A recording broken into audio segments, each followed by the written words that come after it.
Hey guys, welcome back, and in this video we are going to learn about what is bullish and what is bearish market. When market is going up, this market is called bullish market. It means when there are lots of buyers in the market and the market is in very strong buying side, then that market is called bullish market. Bull represents the energy.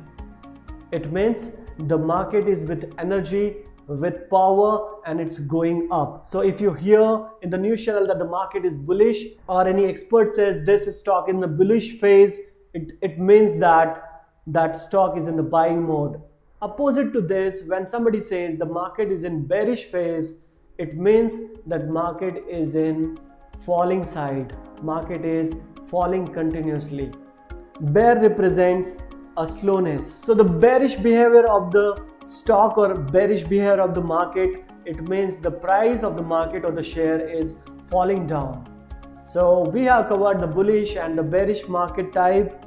In the next video we are going to cover some new topic.